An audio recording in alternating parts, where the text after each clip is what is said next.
All right, welcome. Oh, it's up the top. That's where it is. Welcome everyone and happy Friday. We'll start with introductions as we always do.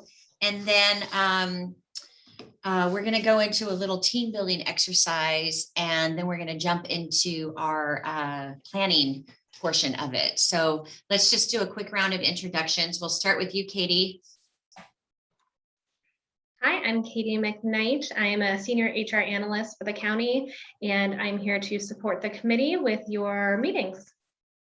All right. And I'm Todd Hood with the county as well. I'm the county ADA Title II coordinator and facilitating anything that the county needs to provide to the committee. We provide, get you connected to the right people. Very good. And I'm Kay Kelly. I am the marketing and development director for Home of Guiding Hands, and I chair the committee.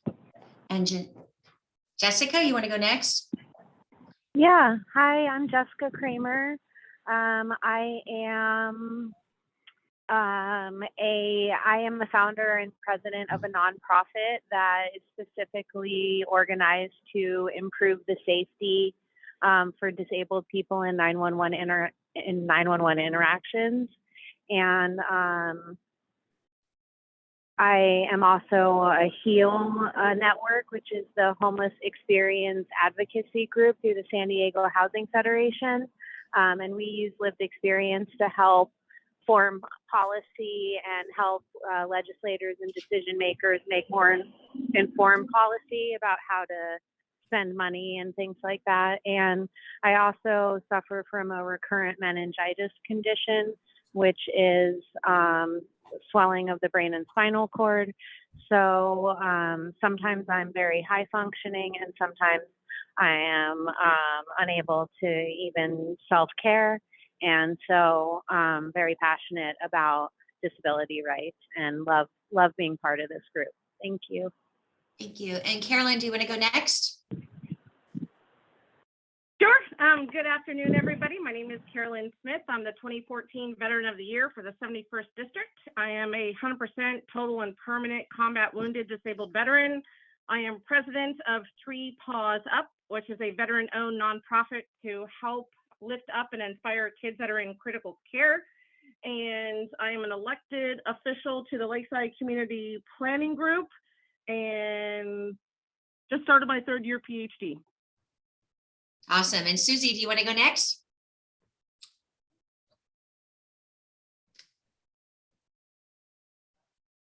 All right, we'll jump to Jeanette. I'm Jeanette Shelton. I am just new to this group. I had a 30 years experience as a disability manager at the University of California, as well as with Kaiser. And I'm representing District 3. Thank you. And Eileen? Hi there. My name is Eileen Aino, and I am a community outreach coordinator and representative for Supervisor Joel Anderson. And I also have a son with severe autism who just today completed his studies at Stein Educational Center. Yay, congratulations. Good, good, good. And Candy? Hi, everyone. Good to be here today. My name is Candy. I am executive director of an organization called Asian Solidarity Collective. I'm also in Chula Vista's parent special ed committee, and I'm a strong advocate with particularly around special education, as I have a daughter with Down syndrome who's 6 years old, and I'm also a person with disabilities with having APD, including an SVT heart condition. And yeah, that's about it. It's good to be here with you all today. Thank you. And Jose? Hi, everyone. So my name is Jose Gaspar. I was recently appointed by Nora Vargas for District 1. And I have spinal muscular atrophy type 3. And I have been a volunteer for MDA, currently a board member for the Gurmilan Foundation. And now you're going to participate with you guys. And yeah, happy to meet you all. Thank you. And Rakina? Hello, I'm a community member from District 2. and I am a special education teacher. At this point, I'm working with new special education teachers, primarily in the moderate to severe realm, but other teachers as well. And so I am excited to be here and see people representing lots of different groups and people who experience life with a variety of disabilities. Great. And Michelle, I know is shopping, but Michelle, if you'd like to introduce yourself. Can you hear me, Kate? Yes. Okay, thank you. And thanks for the understanding, because I don't drive. When I have an opportunity, I have to grab it. I am Michelle Krug. I'm representing Nathan Fletcher, District 4 at this moment. I don't know, the numbers are changing. I have been doing community organizing for 50 years. I have been in San Diego since 1979. I'm particularly involved in the San Diego and Imperial Counties Labor Council. I'm on an executive board for the California Alliance of Retired Americans, so seniors and disabled issues are the focus of that group, as well as on the executive board of my union, AFSCME Retirees. For me, what's super important is walking with the intersectionality of all of our quality of life issues. And, there's, blind people in the immigration community, there's gay people in, the Black community, Latino community who are also disabled. So it's just, I guess, getting people to understand that this affects all of us. And I recently, Monica Montgomery, my councilwoman, appointed me to the mobility committee for the city of San Diego, because transportation is of such critical concern for me. And lastly, I got to serve on the San Diego Unified School District redistricting. It was just like a month and a half commitment, but it was really interesting.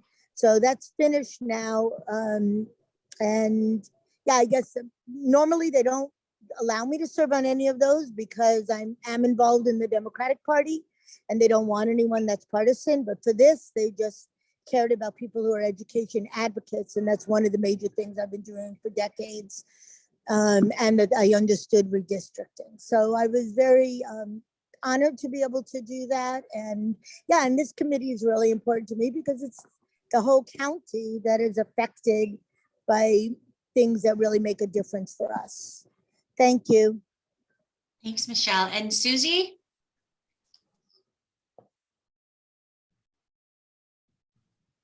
All right. And did I miss anybody? It looks like Sherry's not on. Oh, Oh, that's right. You Jeanette. said Sherry wasn't going to be able to, right? Right. Okay.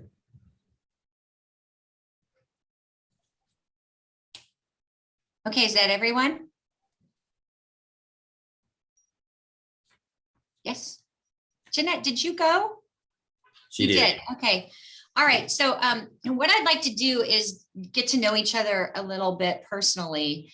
And Todd and I were talking about team building exercises that you could do on Zoom, which brings on an angle of itself already. And so what I'd like to do, I don't know if your checkers look the same as my checkers, but I have Katie on the top, myself, Jeanette, and Eileen. Is that how yours looks? No. Okay. So what we'll do, we can just each go. I'll lead, and then we can just each go when we're ready to go. But what I'd like to know is how you spent your time last Saturday, because that's going to tell us a lot about who you are and what you do in your leisure time. So I'll go ahead and start. I worked in the morning for a shelter. I do one day a month for Brother Benno's, which is up in Oceanside. I do service work for them. I just celebrated 7 years of recovery, and we do a lot of service work. And so I do service work for Brother Benno's. which is gratifying to me. It's challenging because of the populations that we are serving, but I've been doing service work for them since 2016, and it's incredibly rewarding. And then that afternoon, when I got done working, I drug my boyfriend, who's 15 years older than me, but a chiropractor, so he's in exceptional shape. I drug him out to Julian, and we did a 6-mile hike on top of a mountain peak. And then he lives in Ramona, so we went back to Ramona, and we had Mexican food, and watched. He loves these sci-fi movies, but we watched this stupid movie for the 100th time called The Matrix, and then I fell asleep. So that's how I spent my Saturday, and whoever wants to go next can just go next.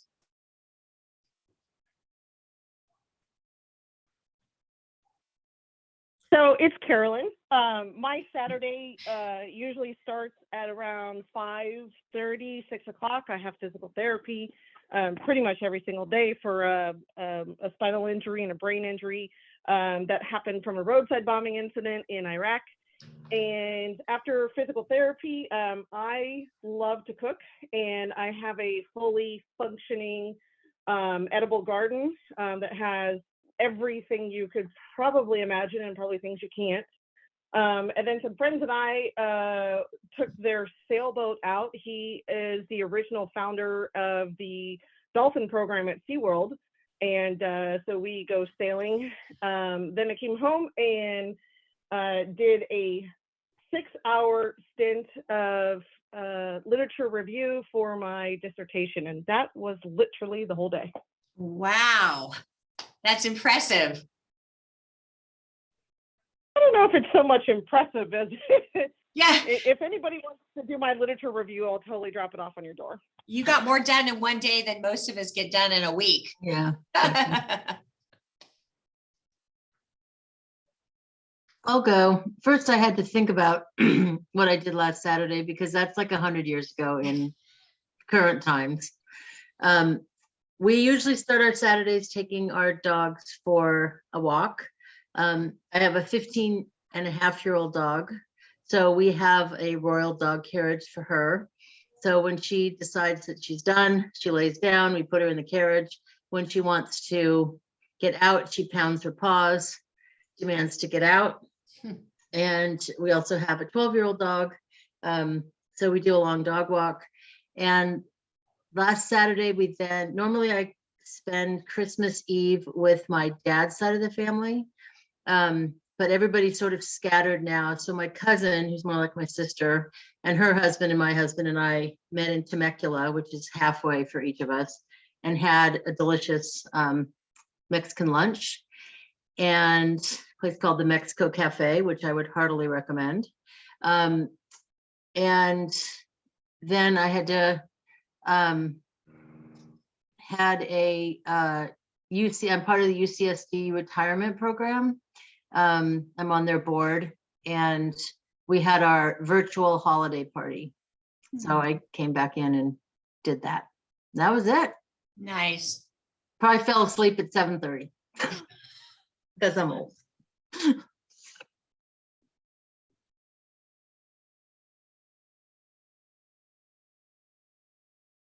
I can go next.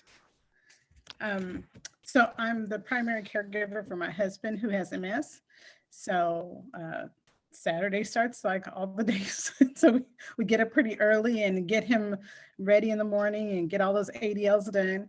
And then meanwhile, kind of simultaneously, I was also in a board meeting for a nonprofit I'm with called Village of Promise. So we run a collective mentoring program for young people who have a close family member who is incarcerated or has been incarcerated within the last 5 years. So our effort is about breaking the cycle of incarceration and the effects of trauma. So we had a board meeting because this Saturday we're planning to have their big annual Christmas event. So we had to make sure we had everything all in line for that. And then I went shopping at Sam's Club because my best friend is having first grandbaby, and the shower was Saturday. So I had to go get all of my part of what I was supposed to bring. And I went and did that, went to the party, spent a lot of time there. It was outside and it was really nice. Her little daughter-in-law, so sweet.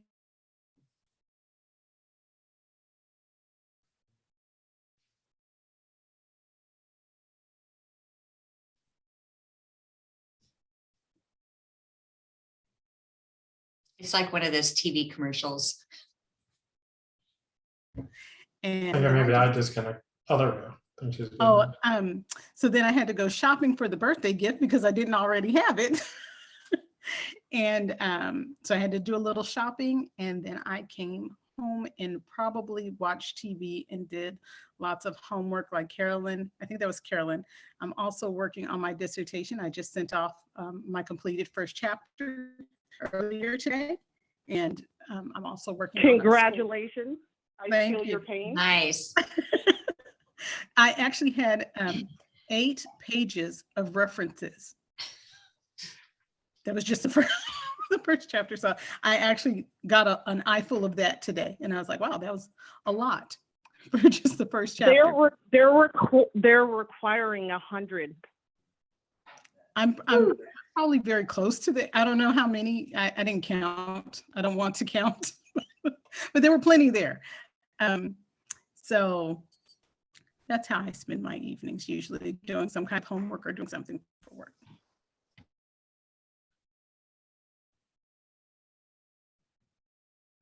And then Katie and Todd, you're included in this team building exercise.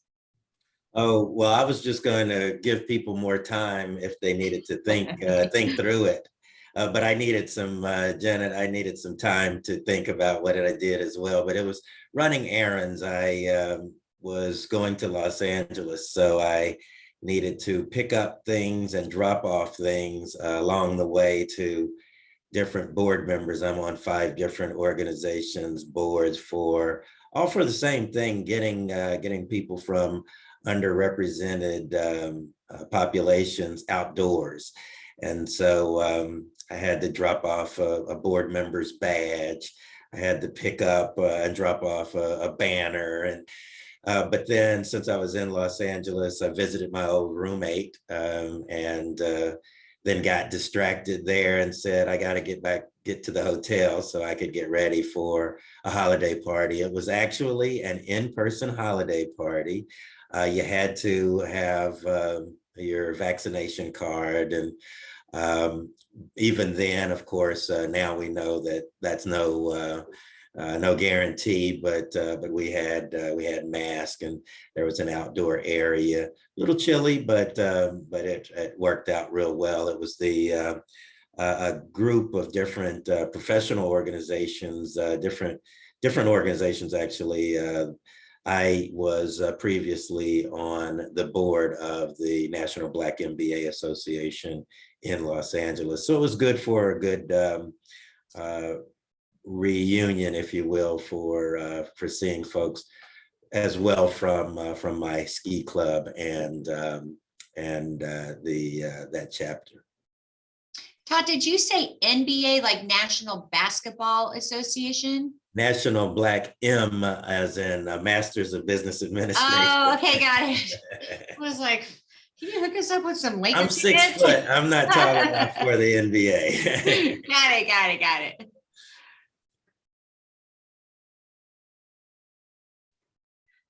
I can go.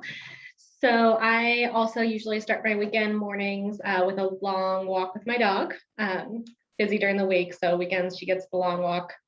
And then I actually have one of my best girlfriends has been moving. So on Saturday, I spent most of the day helping her get settled into her new place. And I trapped my husband at home that evening so we could actually get all of our Christmas decorations up, get our Christmas tree up. We were a little delayed this year. So that took up most of the evening. Nice. And then we have Candace, Jose. I don't think Karen introduced herself. We should probably get an introduction from her. And Jessica and Michelle and Susie. Hi, I could go. I was like in a blur, like what days are coming by these days? I don't know what day it is. Like what did I do last Saturday? I started my morning off with, of course, the kids waking me up early morning and feeding them breakfast. I have a 5-year-old and 6-year-old, and they have all the energy in the world. So when they wake up in the morning, it's full of energy, even when I don't want to wake up. And I've been trying to keep in a good routine. To wake up in the morning on a Saturday morning. Usually I meet with my friend on Saturday morning we go on a call together and we just write together. It's a good place for me and some kind of accountability for me to write to start my memoir. And she couldn't meet this Saturday, so I tried to keep to that commitment even though she couldn't meet. And I just wrote and I spent a good hour writing, and I almost wanted to get out of that because I was like, I have so much work to do, but let me try to keep to my commitment. So I'm glad I got a good hour in of writing. And then I had work throughout the day. There was redistricting going on throughout the day of county redistricting, but I was listening in while I was preparing a tech prep for an event that my organization was doing that night. So I had tech rehearsal while I was listening to redistricting, and then on top of that, doing another tech prep before the end of the day, before the event started at 5 p.m. And in between all of that, I would call my mom and my sister in New York City and try to take breaths and pauses throughout the day, which was taught by my mindfulness course that I took over the fall and my resiliency coach. So I really tried to hone in that, especially throughout the day. And then I ended the night with a movie with my children on Christmas Chronicles on Netflix. And so that was my full day Saturday. Nice. Jose, do you want to share? Sure. It was actually super uneventful. Well, it wasn't too bad. Actually, my niece had a ballet recital, so I went to that. It was cool. Really the only thing I did though, because after that I came straight back home. Spent the whole evening studying on my certifications for Amazon, AWS services and whatnot. And, just job applications left and right, learning more about IT and all that good stuff. So pretty uneventful, I would say. Nice. Jessica, hi. Hi. What did you do last Saturday? Oh my gosh. I was trying to listen more than think about what I did last Saturday. Honestly, I have no idea. Part of my disability issues are with brain injury, and my memory is gone with the wind. So I couldn't even begin to tell you what I did this Saturday. So I'll tell you about what I sometimes do on Saturdays. I take care of the roses for the city of Carlsbad as part of a Rose Society and the Historical Society. And it's very lovely. We have 500 different roses, and I myself have planted 100 of them, all very fragrant and unique. And so oftentimes I spend my Saturdays working at the garden in Carlsbad. And I do bring my service dog, Lucius, with me. He's a little 50-pound bully, and he is amazing at digging holes. Very nice. And Michelle, do you want to weigh in?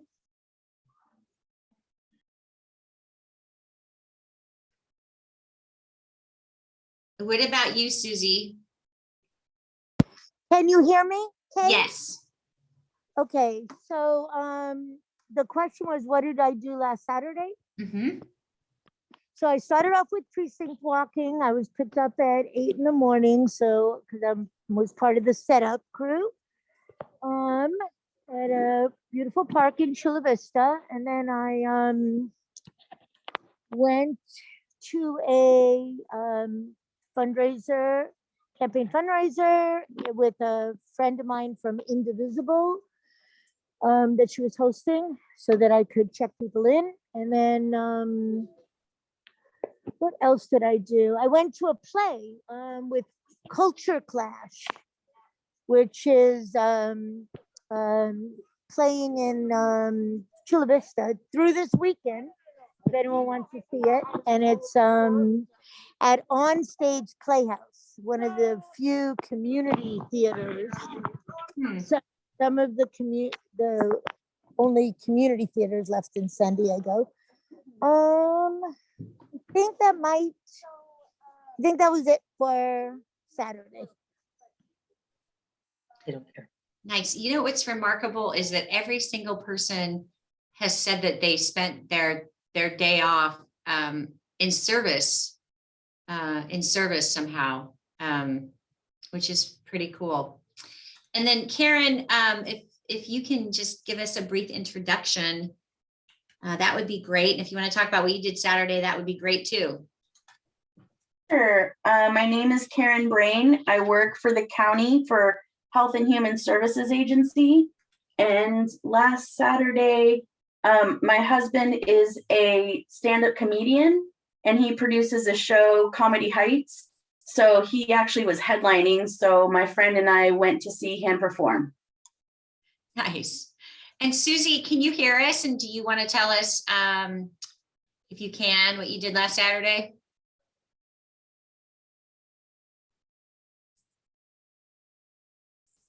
Okay, so now we can jump into, Eileen sent a message saying that she couldn't talk because she's actually not in a private space right now, but she's listening.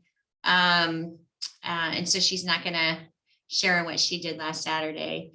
And now we can jump into the business portion of the meeting, which is basically us identifying what we want our priorities to be in the year 2022. And we don't have any structured format for this. We do have some guidelines that we have to adhere to if we are going to set up ad hoc committees. And I've asked Todd to have that information available at his fingertips in case we have any questions surrounding that. I am going to start with, I sent everybody a packet. Everybody should have received a packet of all the county departments, divisions, which have departments. And just on your screen, the first page, there's public safety. And then it lists all the departments that are under the public safety division. The next one is Health and Human Services, which if you had time to review the material, great. And if not, we can look at it on the screen. There are a lot of departments under the Health and Human Services division that I think are applicable to the work that we're trying to do. And so I wanted everybody just to kind of review this because I'd like one of our well, whether it becomes a priority area or not, I think that our goal as a committee, now that we're nearly fully staffed, is to introduce ourselves to the county so that they know who we are and that we're here. And hopefully we can become a resource to the different departments and department heads should they need us as a resource. And we've had several guest speakers. Our newer folks probably don't know this, but over the past year, every month, we've had 1 or 2 guest speakers that have come to kind of orientate us on what the county is doing, especially as it related to COVID and bringing us up to speed on some of the policy changes and new programs. And so and a lot of those speakers weren't even familiar with us or the work that we do. So I thought a really good starting place for us would be some type of introduction to the county facility staff and or department staff or department heads. And as you can see, there's quite a few of them. So I wanted to just kind of open it up for discussion and see how everybody else felt about that, or if they had any concerns or ideas on how we would even do that.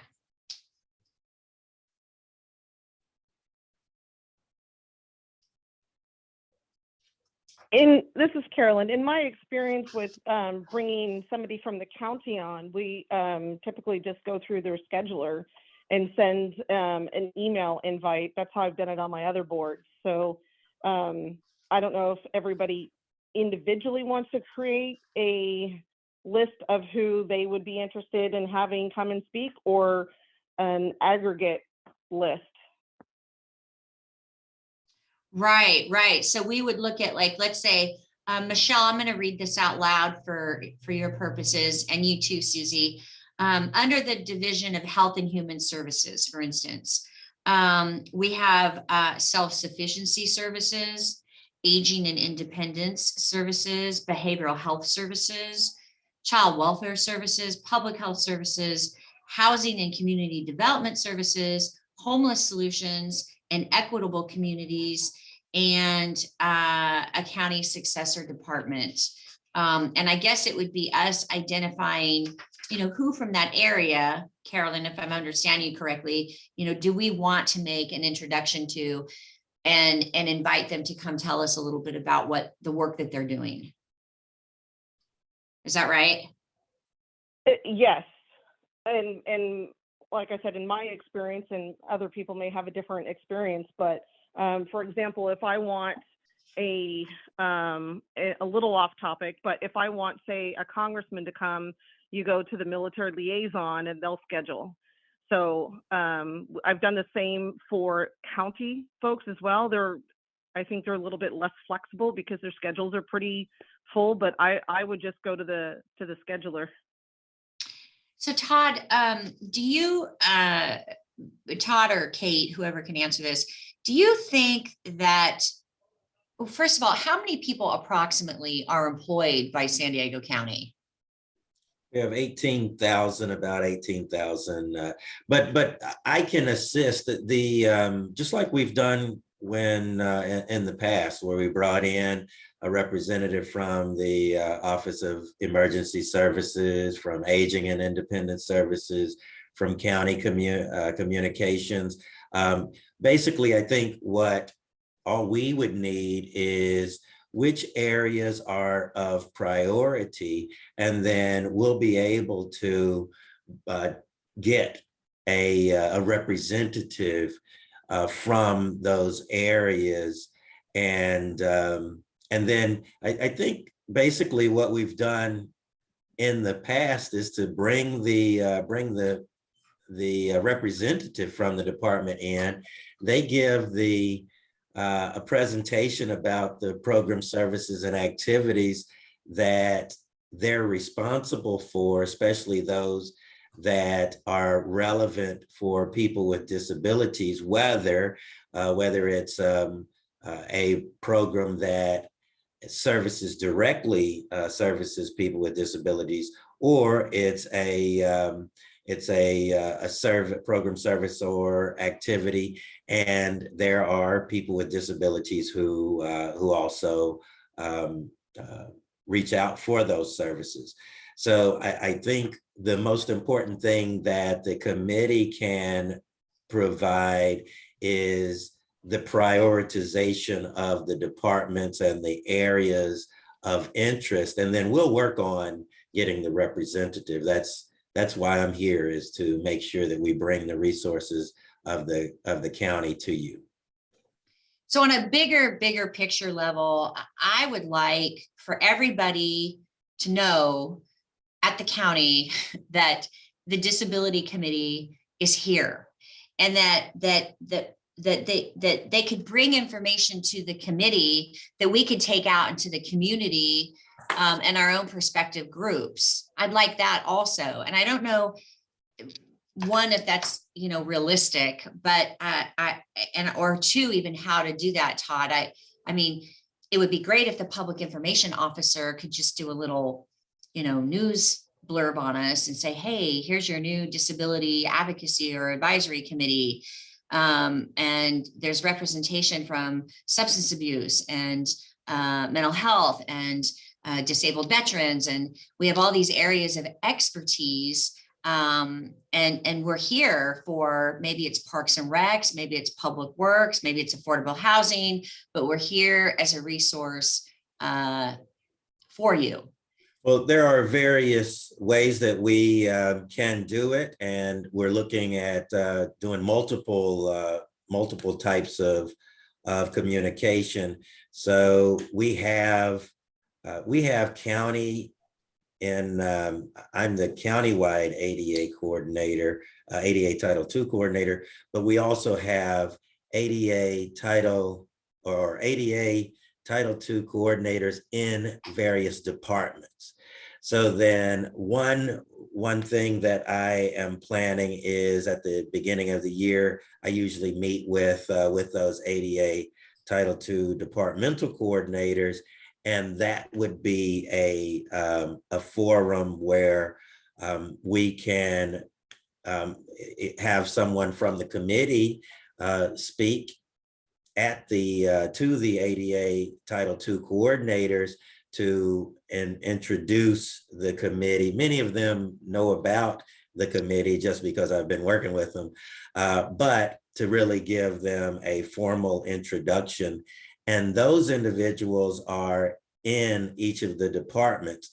Another way is, of course, we already have the website that is set up, but another way would be to do and we have communication that we send out to all employees.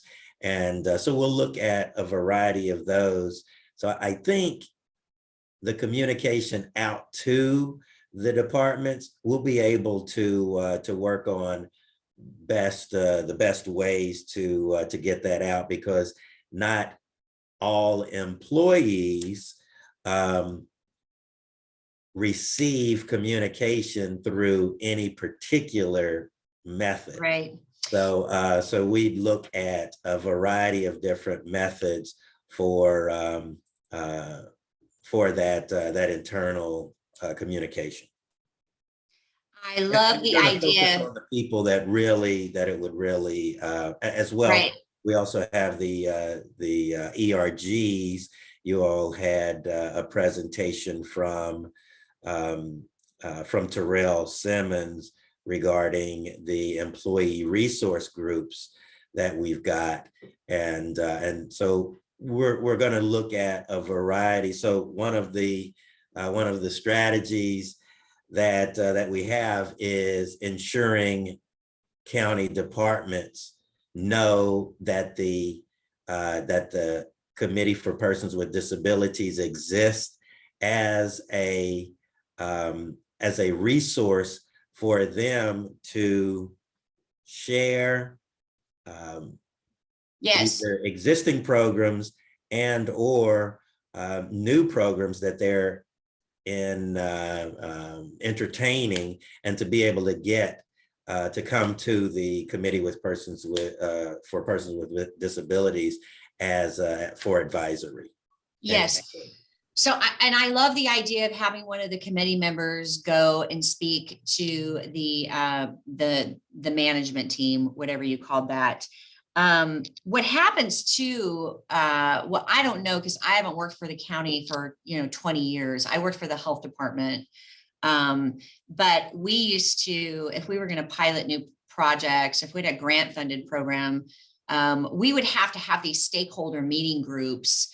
To say that we talked to various stakeholders, and they all thought it was a great idea that we distributed condoms out to high schoolers. And I'm dating myself, but I'm not kidding you. That's one of the things that I worked on. So I want us to be able to be that resource. When you have public works or your public health department or mental and behavioral health services, when they're required to get input from stakeholders, I want them to come to us. Todd, so how do we, or does anybody think that this is important? We should probably let the committee weigh in on this, because I might just be losing my mind, and see what everybody else thinks. So we actually did the exact same thing when I just finished my 4-year term for the San Diego County Military and Veterans Advisory Committee, and it's set up the exact same way to advise the Board of Supervisors. So you're not off. We actually, Yay. That's exactly what we did as well. Okay, good. Is this a role that everybody would feel comfortable in? If we made a mass introduction to the county and then we lent ourselves as a resource, is this a role that everybody would be comfortable with? You can signify by putting a thumb up or thumb down. Hey, can I I, have a thumb up. Kay, can you hear me? Yes, yes, yes, yes. Yeah, I put my hand up earlier because I wanted to just say that the communications to all the employees is what I was looking for. I'm also looking at, we can actually, I've already spoken with the new president of the union, Crystal Irving, and do a presentation, perhaps at one of the general membership meetings. We also could go, I think, to all of the diversity committees. And I believe, if I'm not mistaken, because I was involved with this in the city when I worked there for 30 years, all of the diversity committees had, so the Black organization, Latino, the women's, the gay one, all of them had the API one, all met every month. Okay. The leadership met.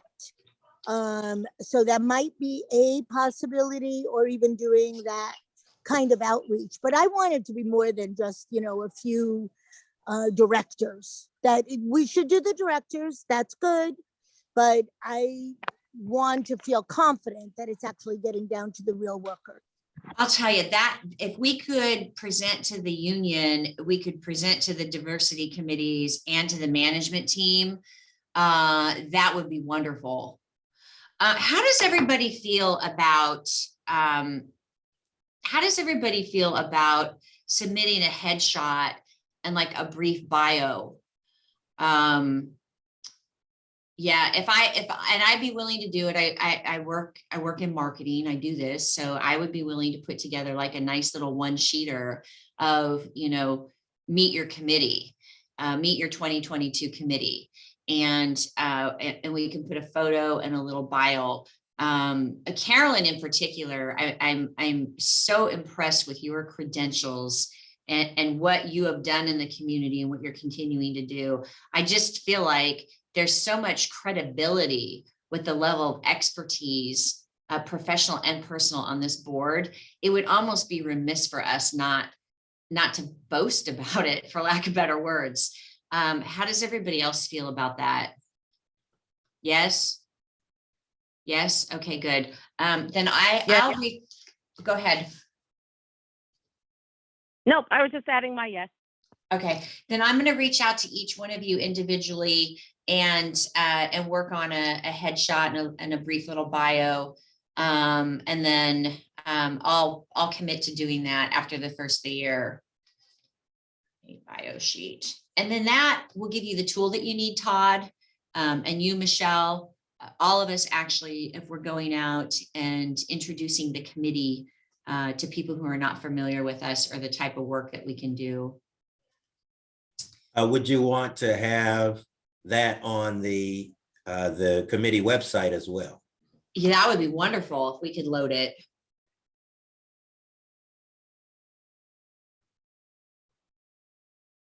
And we should also be able to link to the other advisory committees in the county. That's what we did on my last advisory council. So if the city or the county allows us to put links on their web pages as a conduit to ours, that would be a good idea. Yeah, this will be great, because then we can at least and each one of us has our own area of expertise that can be defined. And for instance, if somebody is looking specifically for special education, then they'll see that there's representation on the committee for that, and on and on. So that's wonderful. That's really all I had. As far as the rest of the planning, it's going to be up to the committee, and we do need to make a decision today as to what priority areas we'd like to focus on in 2022. And just to kind of give you some back history, in 2021, we focused, in 2020, we were focusing on, actually, Todd, if you could just put the full screen back up, it would be great. In 2020, we focused a little bit on learning more about affordable housing, because the committee was a little concerned about affordable housing. After our guest speakers and some research that the committee members did, we came to the conclusion that it was such a big undertaking that we would basically put it on hold for a while. And that given that, the county is one of 18 municipalities, and they have one very small piece of the pie in comparison to the collective in looking at affordable housing. And then simultaneously, our state legislatures were working on initiatives at the time that were trying to curb some of those costs through their own creativity and their own programming. We then moved into, we also had the scooter issue. We had some accessibility issues that we worked on. And then in 2021, of course, we were dealing with the aftermath of COVID. And that year we spent the majority of our time learning more about available resources in the community for the people that we interfaced with every day, so we could bring that information back out to our constituents. And please, if I'm missing any of this, somebody jump in. And so now I feel that in 2022, we probably need to consider, are we going to become advocates ourselves and work on certain issues like we did in 2020 with the accessibility and affordable housing? Are we going to learn about available resources and bring those back to our constituents? Are we going to do both? But what priority areas does the committee want to work on in the upcoming calendar year?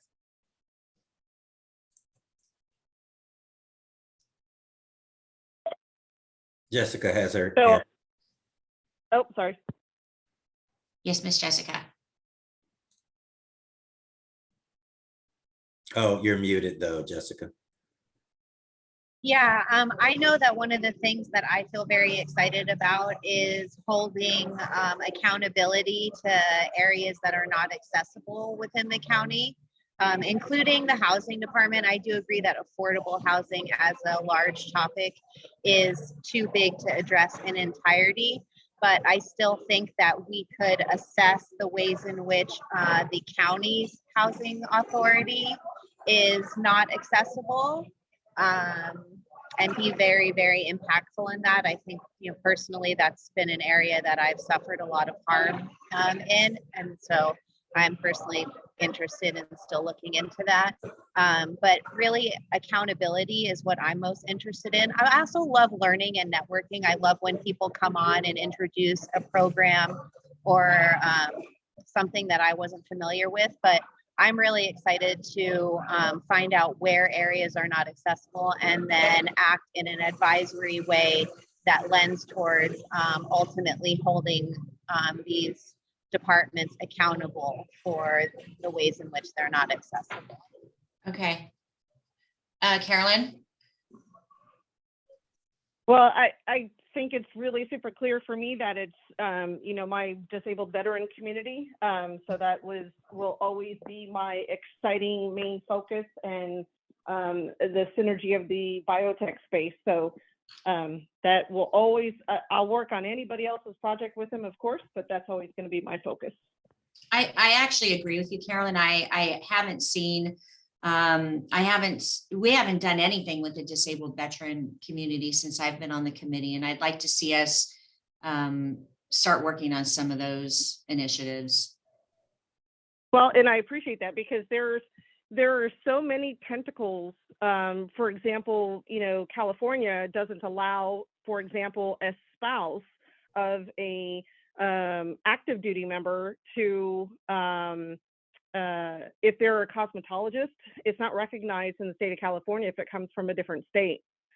So, and then housing is a huge issue. So all of these homelessness, housing, all of these things affect each little morsel of, whatever community you align with. So I'm super excited that this committee will consider that.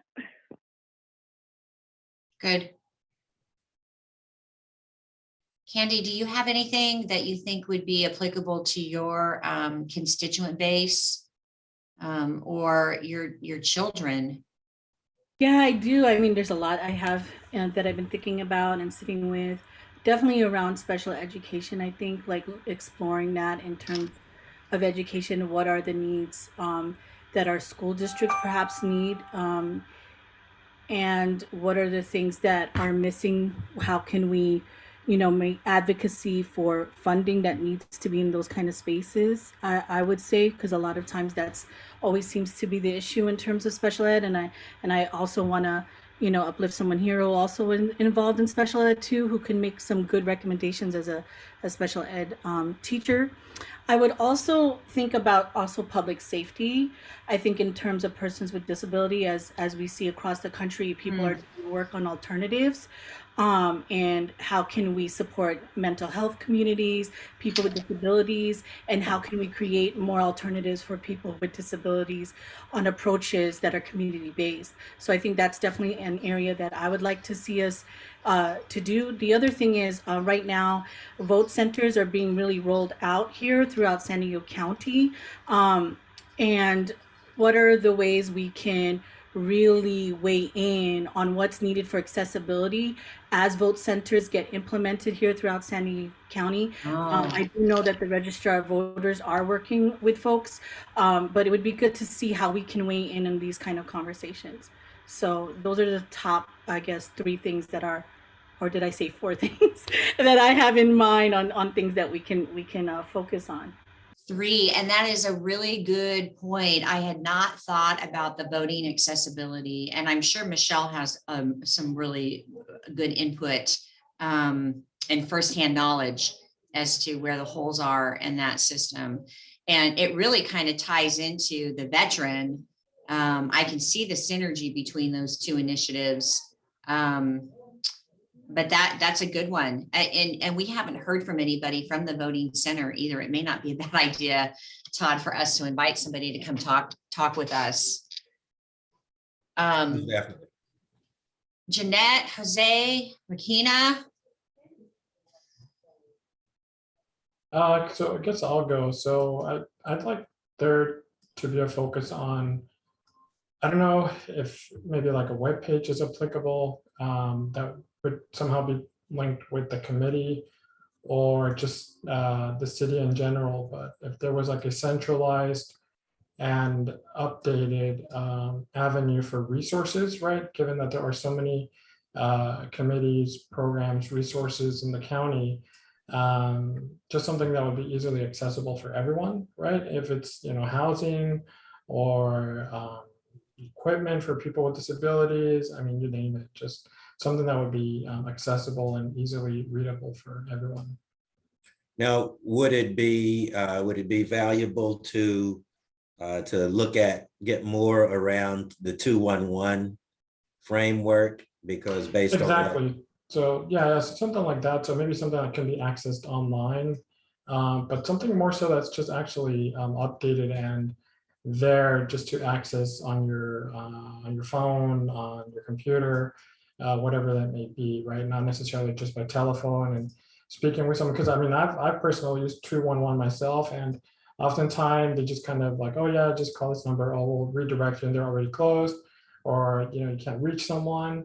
So it's something that's more just kind of like, for example, I don't know, maybe just like a spreadsheet, right? Someone can access it online, and it's got a this huge list of contact links and email, phone numbers, whatever, and something that's actually updated, right? Something that people can send an email and expect a reply, within like 1 or 2 business days or something. For whatever, it could be housing, it could be food, or like obtaining SNAP, whatever. Todd, do we know if, or do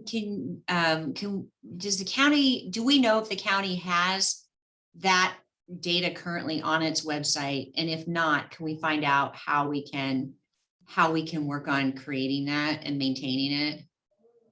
I know that based on our the presenters that we've had, a lot of from a clearinghouse of information, a lot of that is channeled and funneled to and through 211. But and I hear what you're saying, Jose, to be able to have a hotline when you contact someone, that you actually do get a hold of someone or get a response in a timely manner. It would be great to have a list of those resources. So we can look at again, I'm looking at here, right off, we definitely are responsible for, the county is responsible for voting. So, and this is a timely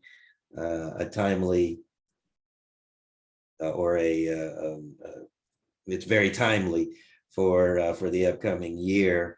So I think registrar of voters, definitely the housing and community development services, that falls directly within some programs fall directly within within the counties.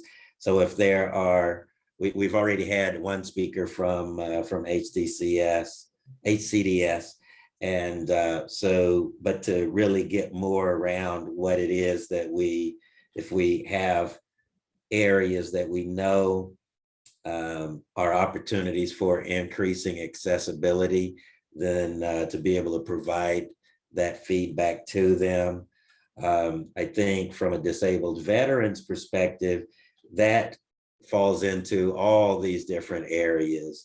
But there are some unique experiences that a disabled veteran or a veteran with disabilities might experience that people with disabilities that are not veterans may not experience. So special education, I'd want to understand more about the interaction of the county with the school district, because the school districts are not they operate separately. But I think to your point, Candy, there probably are some funding items or activities that might be around. And then law enforcement, we have sheriff, we have sheriff as well as probation. So I think, I don't think we'll have an issue when they hear that the Committee for Persons with Disabilities would like to have them come and speak and present on program services and activities. And so I didn't want to delay more, but let's keep hearing ideas. Well, and then Karen put notes in there that 211 is an HHSA contractor. So ultimately it does fall under the umbrella of the county. And, obviously we're going to look at subpopulations and specialized populations because that's what we do. And these are areas that affect our personal lives and our professional lives. And so I think the more informed we are on what is available and how it's available is ultimately going to help us make decisions as to how we're going to drill down our priority areas and what we're going to work on. And maybe we end up with several, and we set up subcommittees or ad hoc committees. If somebody wants to spearhead, like Carolyn, you veterans, or Candy, you with special ed. I'm very attracted to the voting accessibility initiative, but if somebody wants to spearhead a committee in its entire continuity, we have to talk about probably what that looks like. Are we going to be able to recruit outside members? I'd say yes, but can we bring people from the outside to sit on our ad hoc committee? And how do we run those committees, recruit for those committees, manage those committees? Because that's really how we're going to get the work done. We can get a lot done collectively with our committee, but if we want to work on more than one initiative, I think we should discuss having subcommittee chairs who are going to pull those together. I'm sorry, Kay. I just wanted to add on. Todd mentioned something interesting, and that was basically about justice system and probation and that. And I actually, it hadn't come to my mind, but actually there had been some community members that were talking to me about people who have disabilities and how it works for them when they interface with court and our criminal justice system locally. And I think that that might be a very, very important topic, because there are things that happen, especially with people. First of all, I'm wondering if people with physical disabilities, the whole gamut of physical disabilities, right? There's so many different needs. How are they being treated? Even if you're on jury duty, right? You get called to jury duty. How do they accommodate you? All the way to what happens if you end up going to county jail. How are your needs facilitated then? But definitely, I know that there are a lot of issues with people with cognitive disabilities when they get arrested or end up in county jail. And how do we make sure that those people are being seen fairly and getting the services that they require?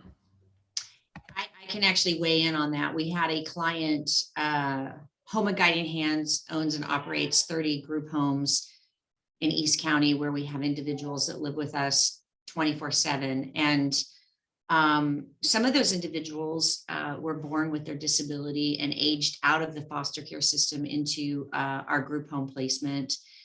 Some of those individuals are placed by their family members who are aging themselves and can no longer care for them.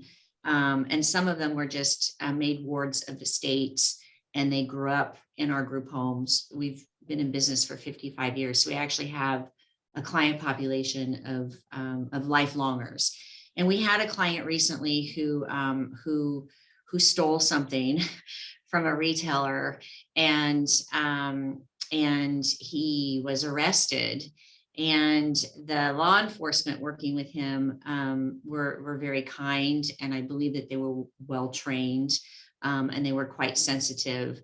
They did end up detaining him, and when the handoff occurred, the people on the back end didn't extend that same level of understanding and sensitivity. We ultimately bailed him out. We had an attorney that represented him in court, and he's fine.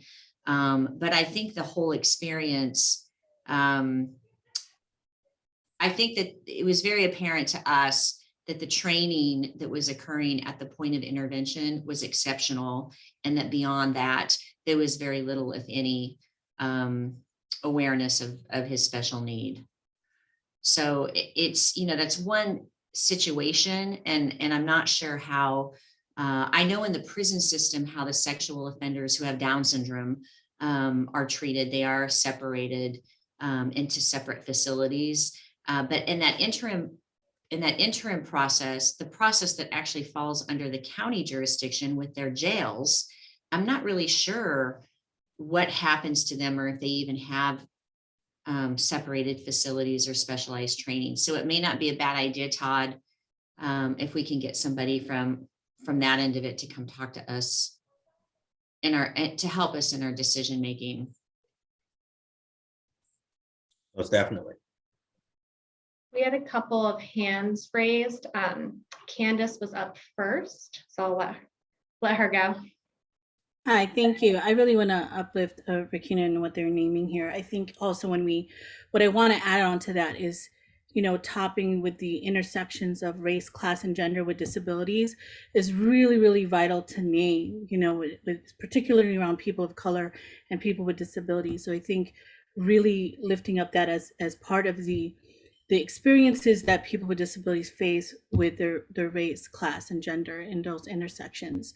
I also think that there's folks that I recently met who is from a law practice, who has data, who has worked around litigation counsel for people with disabilities currently right now in working with folks in our communities around how people with disabilities have been impacted, specifically here in San Diego. So those are certain folks that we can have. I don't necessarily know in terms of the question you asked, Kate, around can we have people join those ad hoc committees?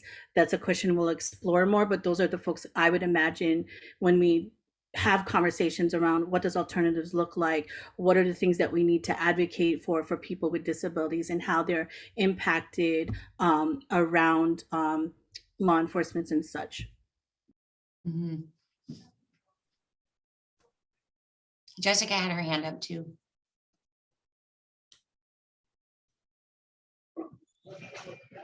Yeah, I'm so glad to hear people bringing up public safety, 911, all the way through to the courts. When I made my initial introduction, I said that I had started a nonprofit back in 2014 after an abusive interaction. I had a seizure and 911 was called, and they misunderstood what was happening with my disability. And anyway, I'm not going to go into that right now, but I do have a lot of personal experience with the lack of safety in 911 for persons with disabilities. And statistically, when we were doing all this racial equity work this year, the statistic that came out was that persons with disabilities are the most likely to be harmed in a 911 encounter, and persons of color with a disability being second. And what we saw this year was a beautiful renovation of our law enforcement with regards to racial equity training. There has been LGB training in law enforcement as well. But what we haven't seen yet in the diversity, equity, and inclusion movement is disability awareness and safety training for law enforcement, along with racial equity and LBG awareness. And so I really would love, I don't know if the board's interested in this, but it's something that I've been considering now for some time, is who's going to write the best practices on disability safety 911 response. There currently isn't one. And there needs to be one. And I could see this group, I mean, we have such a diverse array that I wonder if that's not something this group is interested in doing. But nonetheless, I do want to weigh in and say that my number one priority in this group is 911 response to persons with disabilities, all the way through the jails and the court systems.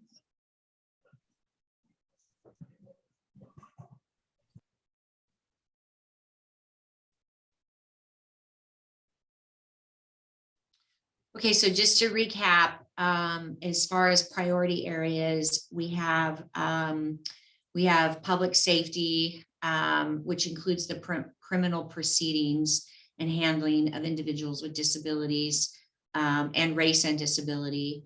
We have disabled veteran affairs, which I'm sure will encompass affordable housing or priorities for affordable housing. And then I also wrote down voting. And so if we could get resources, I think around looking to see what improvements can be done for resource listings. Resource listings under 211, right? Yeah. No, So that's good. Can we and also, sorry, real quick, also accessing those resources. Right now, the resource lists are not only incorrect and not up to date, they're not specific, but the organizations that are funded by the county that are listed as resources are not necessarily disability accessible either. So I think it's a little more than just the list. Carolyn, I have a question for you. So what would you recommend if we were going to educate ourselves or have an in-service, for lack of better words, because all of the other three areas are specifically fall under the jurisdiction of the county? What would you suggest? Where would you suggest we start as far as the disabled veteran community? Well, thanks for asking that. You know, I would almost go back to my old board and coalesce with them a little bit, because they're the you know, San Diego Military and Veterans Advisory Council, and find their gap. Because I think what ends up happening in a lot of these advisory committees is that they're, you know, you're kind of, not you, and I don't mean this in any way, we don't want to reinvent the wheel if somebody else's committee is rolling it downstream anyway. Mhm. So, so in my position, I honestly don't have an answer for you because I'd like to see what the other committee is working on this year, because it would almost be competing interests and in everybody's own lane of interest. I would always recommend going to the advisory committee because I'm sure there is one, and if there isn't, I'm sure there's something just a degree or two off that each of us within our own passion topic can go to the committee and see what their goals are for next year. And our goal should be to fill the gap, not to work on what everybody else is Right, working on. not to duplicate. Right, because that's, that was the hardest part of the committee is when, you'd get into a project and then you would, reach out into the community of other boards and et al.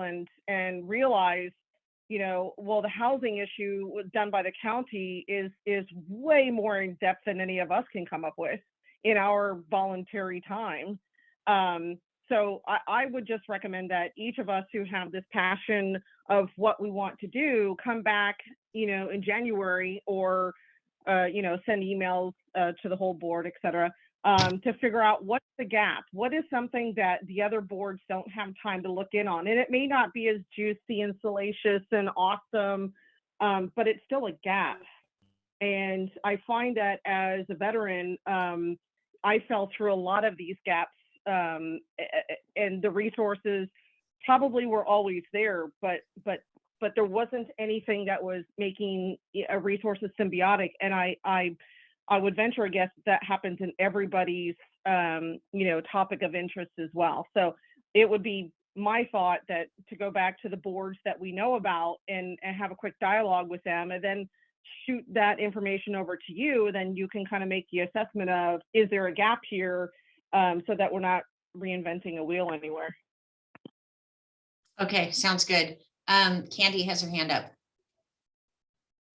Yeah, I just wanted to also say I agree with you completely on that. Like, we're just here also to fill that gap and to maybe see those things that are missing that have not been filled or things that we need to really advocate for. But what I also wanted to add on in terms of the vote centers is that there's a lot of public consultations happening. I need to look at the dates for the disability one that are happening. It's a very short turnaround time.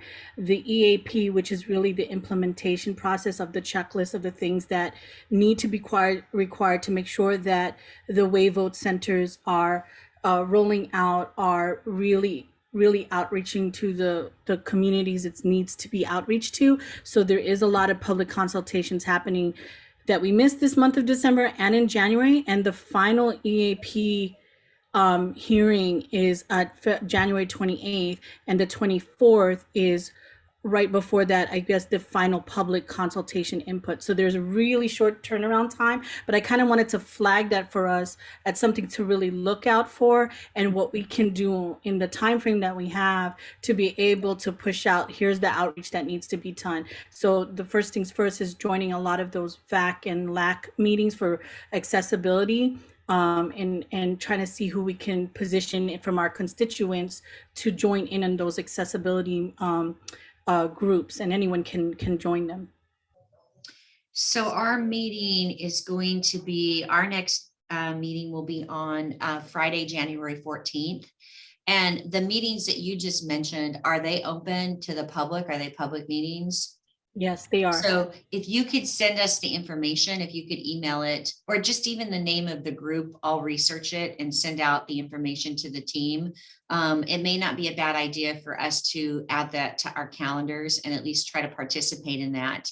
And do you think, Todd, I know it's short timing and it's the holidays, but do you think, I know we're not going to get the registrar of voters to come talk to us, but do you think we could get somebody from the registrar's office to answer some questions that we might have and be our guest on the 14th?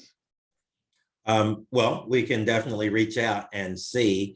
I just went to the accessible voting page and sent a link for those people who have access to the link, but we can definitely make that available for folks with the computer.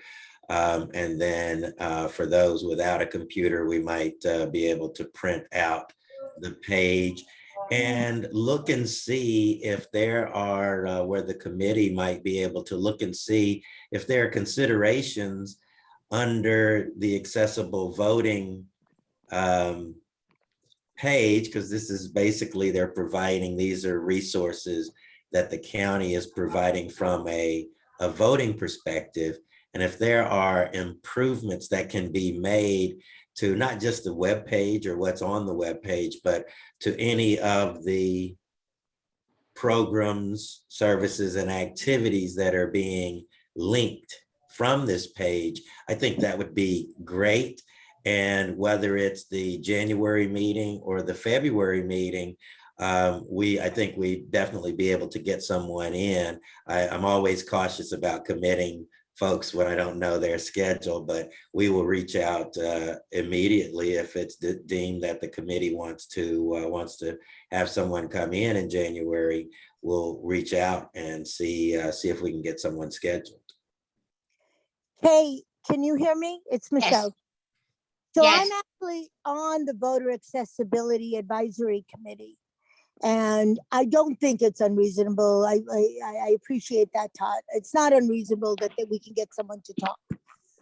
There's a bunch of staff people that go to those committee meetings. I'm happy to help facilitate that, but you know, Todd can probably do it as well, or we can do it. I know the new, she's no longer the interim, the new register of voters, Cynthia, has made a point of making sure that community groups that request it, particularly in the disability community, have somebody to speak.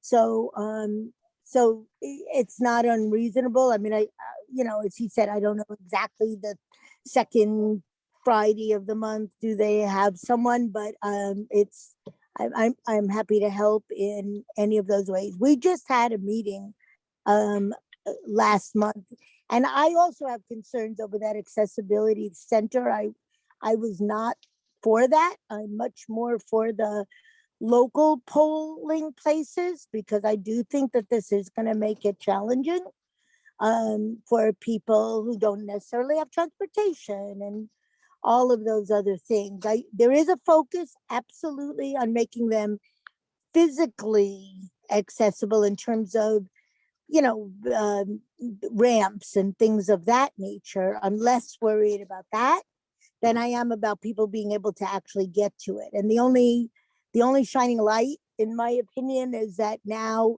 everybody is getting a mail-in ballot, but certainly someone like me can't do that independently. Mm-hmm. That is my concern about it. And I appreciate that they're doing more things on the computer and that you can print that out. But again, for someone who's blind and doesn't have the expensive programming to make that happen, it's harder. That's all. Okay.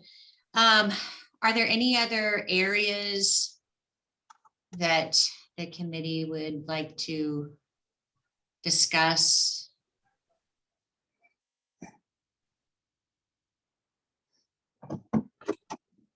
Around, just to let you all know that around the law enforcement area, I'm thinking we have the Citizens Law Enforcement Review Board.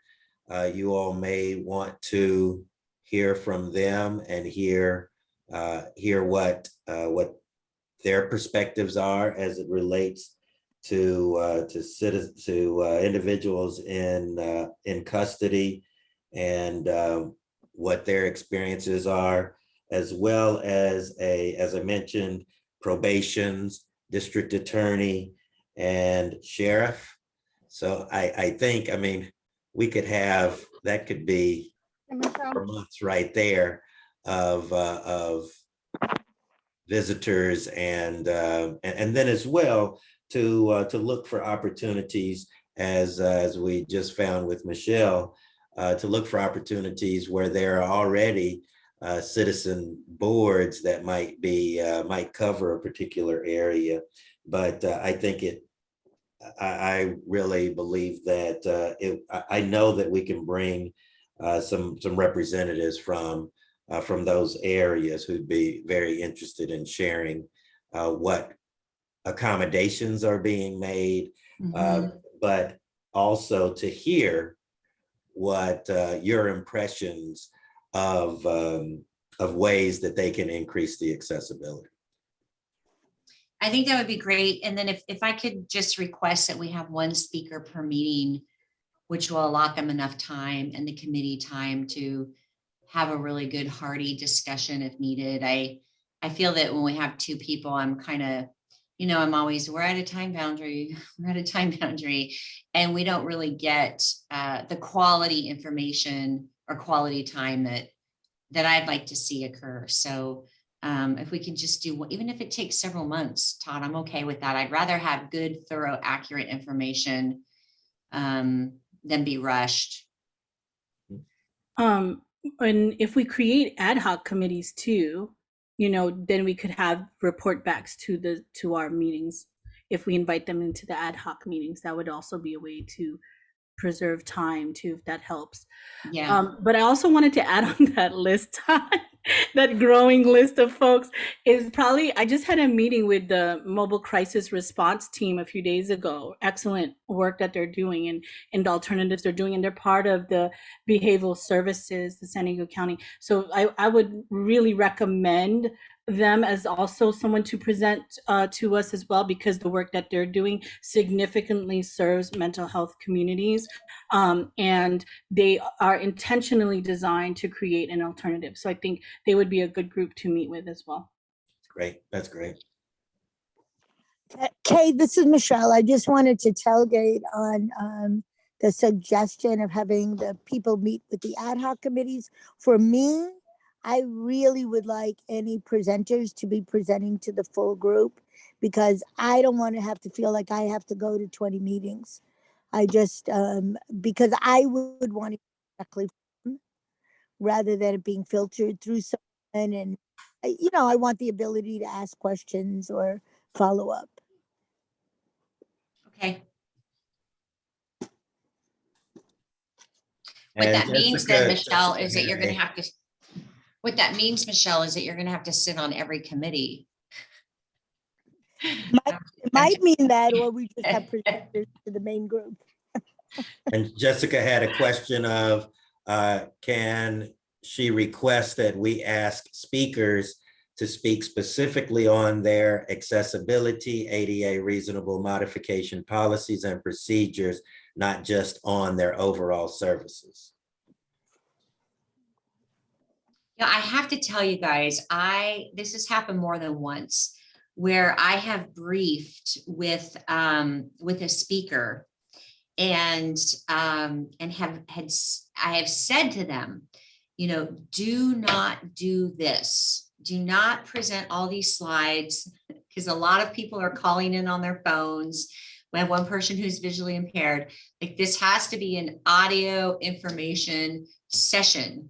And how many times and no offense towards the staff, but they just come with their cookie cutter presentation that they're giving to the Board of Supervisors and throw it on our screen. And I'm like, and so, Jessica's spot on. Like, we really want, and I know it causes a little extra work for them, but we really need tailored information specific to the committee and the populations that we're representing. And I've tried to coach them on that before, but for whatever reason, we just get the standard, stuff. So I'll try to do a better job when I'm briefing with them before our meetings on, what to do and what not to do.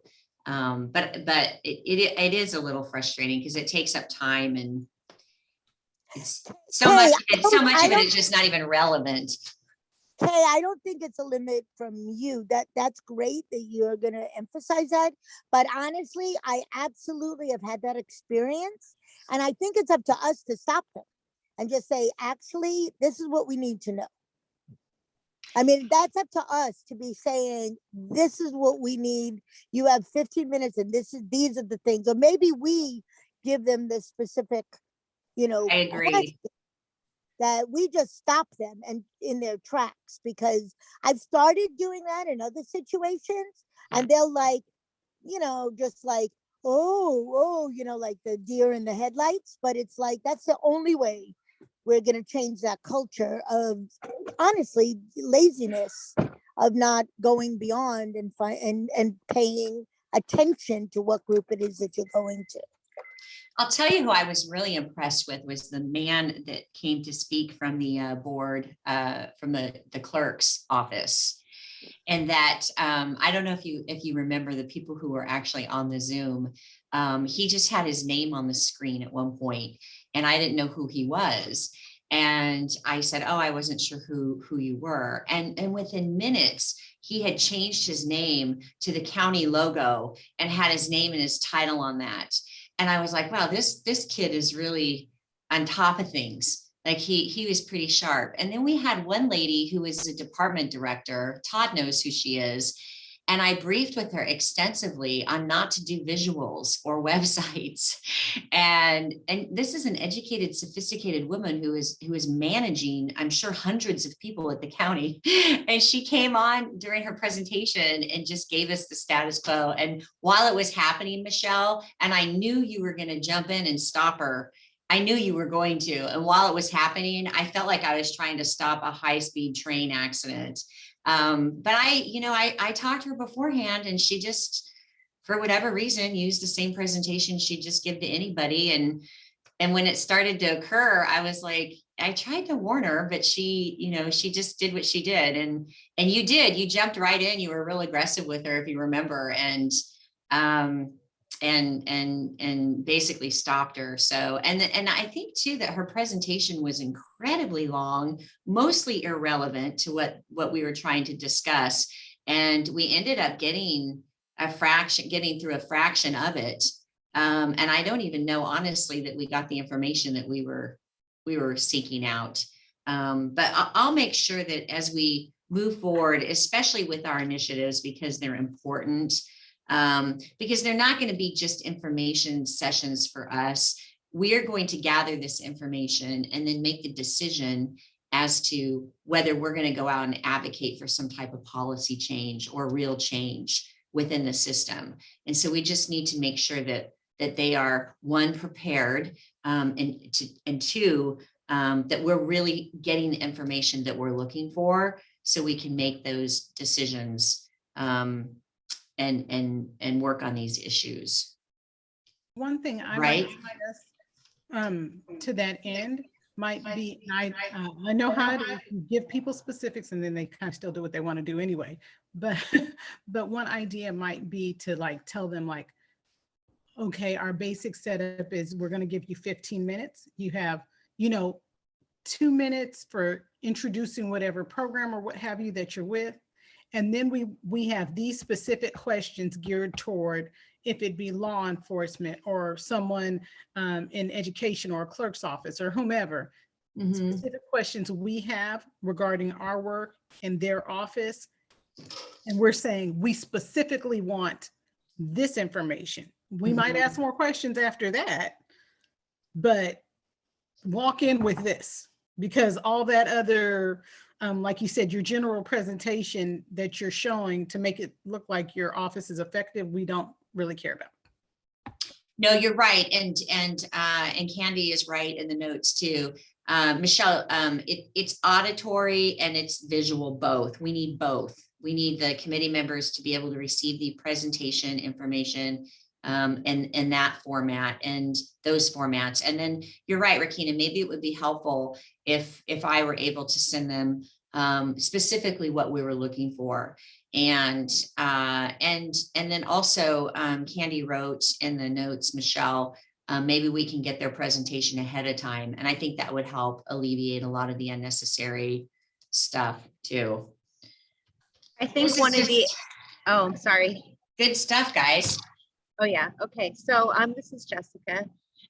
So one of the areas we might run into a challenge is that a lot of these people don't really have, like especially organizations that get county funding, they don't necessarily have ADA reasonable modification policies and procedures in place. So if we run across that, what we might want to do is decide if we want to offer, you know, our services to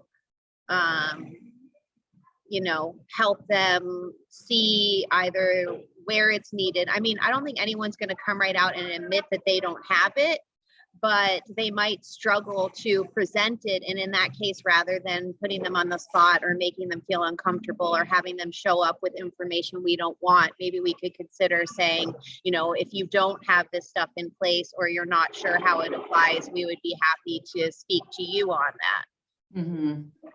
I don't know if anyone else agrees with that. I agree, Jessica, and I think that that goes to Karen's comment in the chat about presenters not knowing. And I mean, there are so many disabilities out there, like as a teacher who has serviced children with multiple disabilities and sometimes coexisting disabilities, sometimes there are things that you've never even thought of. I mean, last year at this time, I was teaching a kid on Zoom who could hardly see, couldn't talk, and the parents would put her iPad where I couldn't even see her. So I was like, I don't know if she can even hear me, right? What am I supposed to do? And she could not move independently. So, and they left her in the room alone to have her school sessions with me.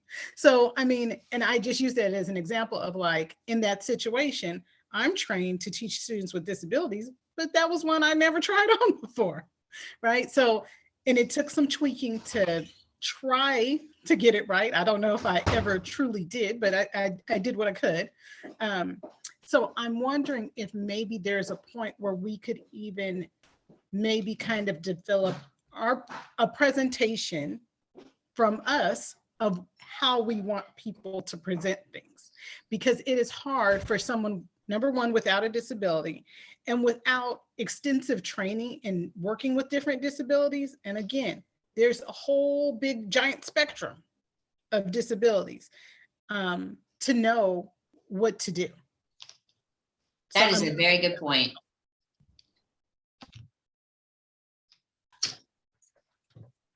That is a really good point, Rakina.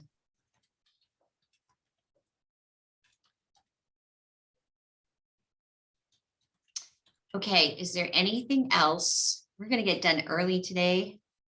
Is there anything else that anybody would like to add? I feel so honored and so privileged to be working with such a dynamic, dedicated group of people. And I'm really looking forward to and excited about 2022. Okay, that is a point, is that, I mean, it's not on agenda, but we do need to have the annual elections. Oh, that's right. How could I forget about that, Todd? It's so important. So the officer positions are chair and vice chair, and it's a one-year term. And opportunity for secretary as well. Yes. Okay. And the secretary doesn't necessarily keep the minutes or send out the agenda. That's what Kate is doing, correct? Well, if you wanted to have a secretary, then those would be the roles that they would actually do if you needed to have a secretary. Well, what if we wanted to have a secretary to do something like develop presentation requirements? Oh, sure. The person could do that and not have to take minutes or send out or prepare the agenda.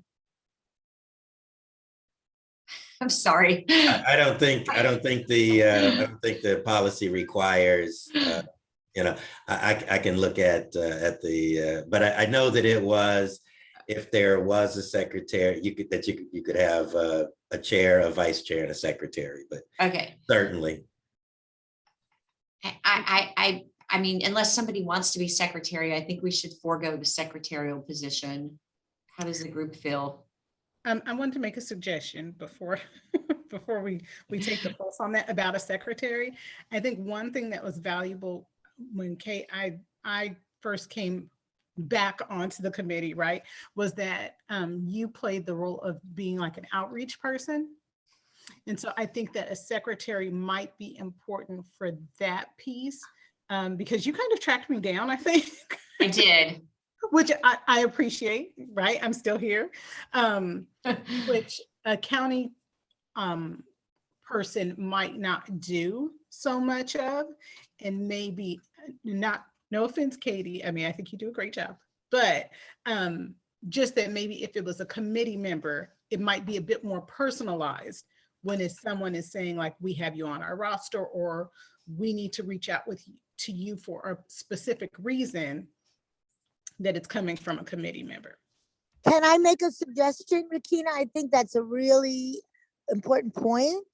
And we don't necessarily have to call it the secretary. And I love and adore Katie, and I'm so grateful for all of her patience and all of her work. Separate from that, I think that part is important. That's actually something I would be happy to either help with or do or take on, because it's something that a blind person can do. I'm always looking for blind jobs that I can do and be efficient at. But I do think that's an important one to, check in with new people and just make sure that they're, if they have any questions, or that they have a person to, in addition to the, Kate and you, but I just think that is a really important role. We don't have to call it anything related to secretary. We could call it, outreach person or greeter or whatever word. But I do think that is a good point. I think the charter allows for us to nominate a chair, vice chair, and secretary, but it sounds like we can define the secretary's roles and responsibilities. Okay, so it looks like, Todd, we're going to nominate a chair, vice chair, and secretary. Well, I just wanted to make sure that we talked about that. We can't, because it wasn't an agenda. It was only the chair and vice chair that we put on the agenda? It'll be an agenda item for January. Okay. Yes. So should we just delay all of the elections until January? Well, yes, you couldn't have election. Oh, I see. Okay. So in January, at our January 14th meeting, we'll have the nomination and election of officers. Yes. Okay. Is there anything else? Okay, the committee still needs to vote on meeting minutes from November. Okay. And let me pull those up.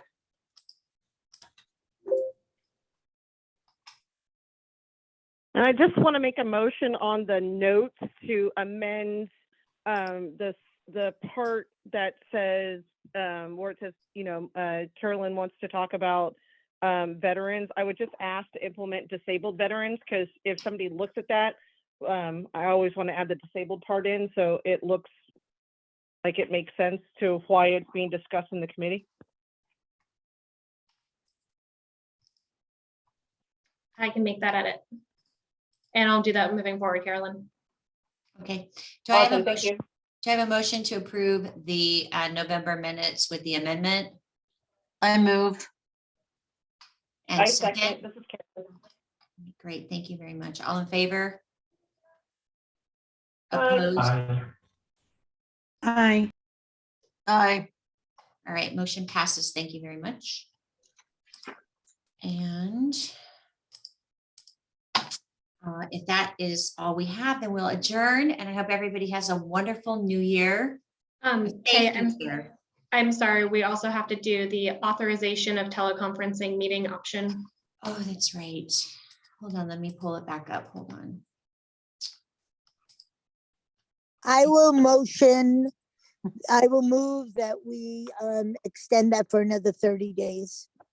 It's a resolution authorizing continuance of teleconference public meeting pursuant to Government Code Section 54953E, and Michelle has made the motion. Do I have a second? I'll second. I second that. All in favor signify by saying aye or raising your hand. Aye. Opposed? Aye. All right, motion carries. Katie, is there anything else? No, that was it. Okay, Hey, I have one very quick question. yes. Michelle? I do have a question though. Sure. Are our normal meetings 2 hours They are. or an hour and a half? I have 2 hours on They're 2 my, hours, right? yes, correct. 2 to 4 p.m. on the second Friday of each month.